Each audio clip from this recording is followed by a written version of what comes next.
1960s America. A young athlete named Phil Knight believed that Japanese shoes could one day compete with the German giants like Adidas and Puma. But he wasn't a businessman, just a dreamer with a passion for running. In college, he wrote a paper about importing affordable, high-quality shoes from Japan. Nobody took it seriously, except his running coach, Bill Bowerman. Together, they decided to try something crazy. They ordered a batch of Onitsuka Tiger shoes from Japan, stored them in the trunk of Knight's car, and sold them at track meets. The idea was simple. Good shoes should be available to every athlete, not just the wealthy. With just $500, Knight began selling sneakers on weekends. Each sale was a small victory, and each customer was a believer. What started in the back of a car would one day reshape global sports culture. But in that moment, it was just a dream in a shoebox. Selling shoes from a car trunk wasn't glamorous. Phil Knight worked as an accountant during the day and sold shoes at night. Orders from Japan were often delayed. Money was always short, and creditors constantly knocked on his door. But what Knight had in abundance was belief. His partner, Bowerman, kept experimenting, cutting and reshaping shoes in his workshop, trying to make them lighter, faster, better. Each failure was a lesson. Each rejected prototype was a step closer to something revolutionary. In 1966, Knight opened his first retail store under the name Blue Ribbon Sports. But success was still fragile.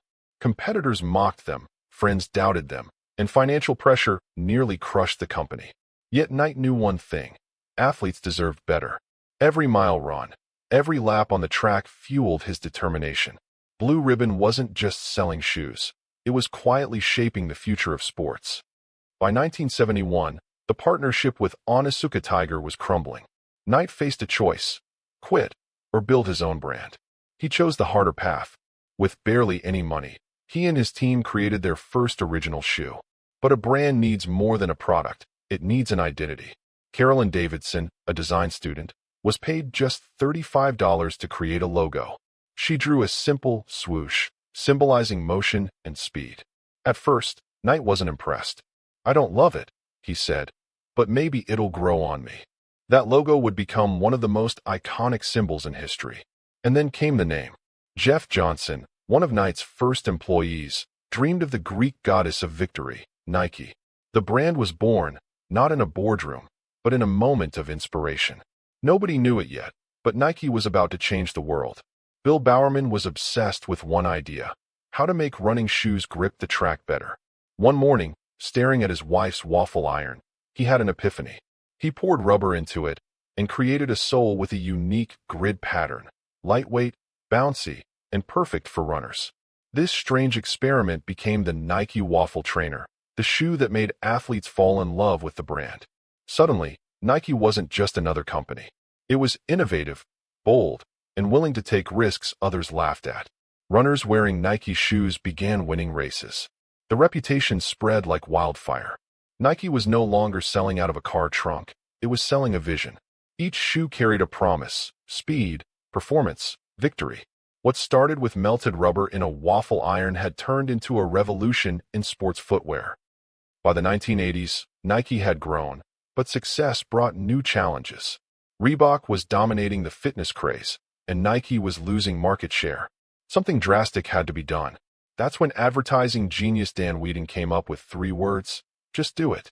Inspired by the last words of a convicted man, the slogan was raw, powerful, and universal. Nike wasn't just about shoes anymore. It was about courage, determination, and pushing human limits. Athletes like Michael Jordan, who became the face of Nike Air, carried the brand to legendary heights. The Air Jordan line didn't just sell sneakers. It created a cultural phenomenon. With bold campaigns, Nike connected emotionally with people, making them believe greatness was within reach. Nike was no longer just a company. It was a movement. Global domination. From humble beginnings in a car trunk to a multi-billion-dollar empire, Nike redefined what a brand could be. Its shoes were worn by champions, but its message spoke to everyone. Just do it wasn't about running faster or jumping higher. It was about facing life's struggles head-on.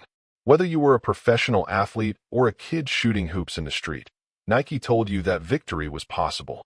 Today, Nike is not just a sportswear company. It's a symbol of ambition, resilience, and innovation. The swoosh has become more than a logo. It's a promise. And behind it all is the story of a man who dared to dream big, failed many times, but never gave up. From a dream in a shoebox to global domination, Nike proved one thing. Greatness begins with belief.